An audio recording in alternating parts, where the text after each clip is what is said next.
Okay, everybody, so I went to Goddess house today, and this is the wild garlic that I picked from Goddess house and or Goddess hall. We've got them both in Goddess house and Goddess hall because we really like those white flowers. They're really beautiful. So I brought those home, and we haven't washed them because there is no dogs allowed near our house, etc., etc., so we're trusted. And what Terry's done is, I'm going to show you the nuts that we have used. So the nuts in here are all sorts of nuts, like macadamia nuts, pine nuts. We have got hazelnuts, yeah, walnuts, pecans, Brazil nuts. Yeah, so there are all sorts of nuts. I know some people say you can make that pesto only with pine nuts, but we use all of the. And this is because especially macadamia nuts gives it a more subtle flavor, and also it's smoother. So Terry's used his mighty power to mash them all down, and has put some really good olive oil in here. Where's the olive oil? No, it's by there. So there's the olive oil. It's a big olive oil. Ooh, it's good old Sainsbury's. And he's got a lemon. So and parmesan in there. And parmesan. So have you got parmesan already in there? It's already in there. Already in there. So we're just going to show you now. Got the flowers in as well. Yeah. Apparently, I've just watched a video by the Wild Food UK, and apparently the flowers and the seeds are even stronger than the leaves, and they are more oniony, if that's a word. So we're chopping, which is great.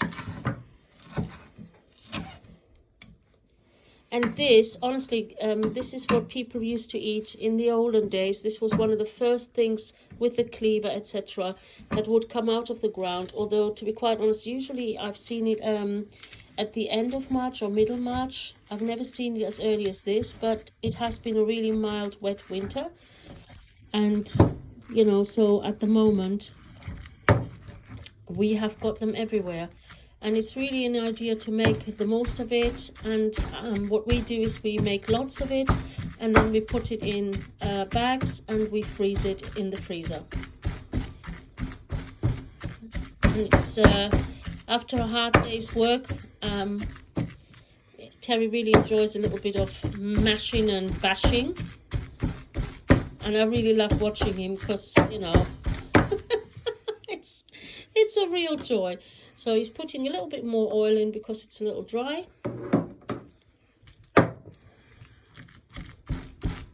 Give it some welling. That's all really good.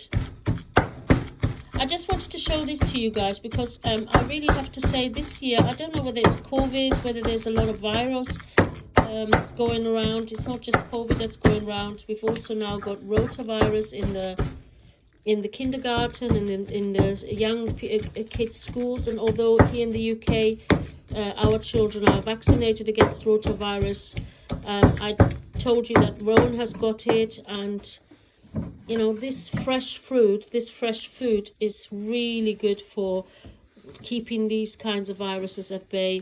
And we have all sat too much this winter. We've all done a bit too much binge watching and too much eating of chocolate, and this sort of thing is the perfect antidote to all of that sedentary sitting around. Because what happens is, if you're sitting around and you're eating a lot of junk, you know, even the occasional chocolate and some biscuits, and you know, it just adds up. And what I will say is, I don't know, I can only speak for myself, I do feel my lymph glands and my whole lymph system is really sluggish. It needs a bit of a kick in.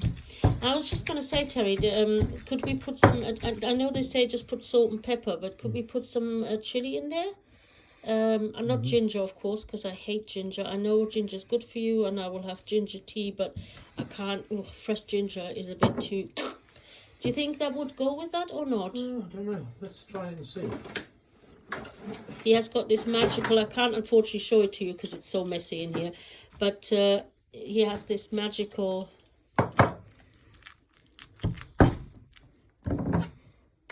herb and spice rack in which almost everything is present. Terry is the cook in the family, it certainly isn't me. I just love the smell, guys. I wish you could see the smell on this. This is some, oh, sublime. I could just eat that. And you can put, so because we don't eat an awful lot of carbs because of Terry's diabetes, what we do is you can put it on bread, but I really love it on, I mean, Terry eats the meat and he puts it on his chicken wings, and he puts it on his sausages, and it's just really nice combo with meat. I prefer obviously corn, and I really love sort of corn sausages and things, and they're really quite tasteless when you think about it, but this sort of putting this on them gives it a really nice thing. And you can also have them on a salad. You can have a lovely forage salad in the near future, not right now, but yeah, so you can put them on a salad, you can put them on all sorts, you can put them in cottage cheese. That's really great with cottage cheese. So he's doing his taste test. How's that? He's thinking. He's thinking. I do love it when he thinks. I think we need a bigger pestle and mortar, do you think? Mm-hmm. Although this one is one that you can give proper welly to. So this is salt. He's putting in there. A bit more lemon. And of course, the lemon itself is really good for you. I've just seen somebody make this wild garlic pesto, but instead of lemon he uses wood sorrel, because wood sorrel is what people actually could find at this time of year in the forest. So in order to forage, if you know what wood sorrel looks like, try that.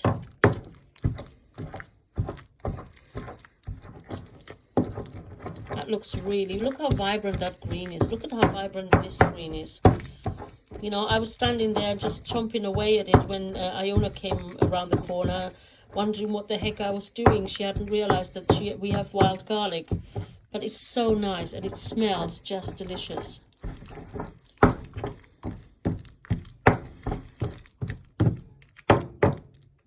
And it is a lot easier to make in a pestle and mortar, because I know you could mix it in a mixer. I don't know, there's something about really going back to basics and using the old tools. He's breathing a bit heavy, my other half. It's quite a lot of hard work. Right, shall I try it? Mm-hmm. Will you give me a little spoonful?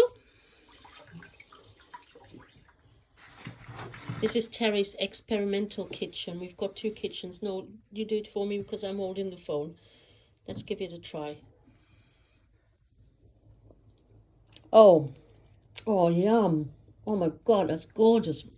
Wow, that's even better than I expected. Yum. You put quite a bit of parmesan in there. Yum, yum, yum. Yeah, I was supposed to. I know. That is really delicious. People, I wish you could taste this.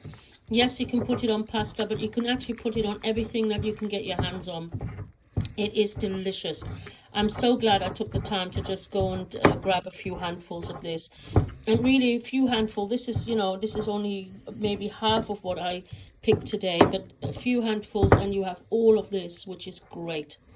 All right then, just wanted to show you what we're up to in the kitchen, and enjoy yourselves. Have a great evening or afternoon or whatever daytime it is you're watching this. And much love from Bea and Terry. Bye.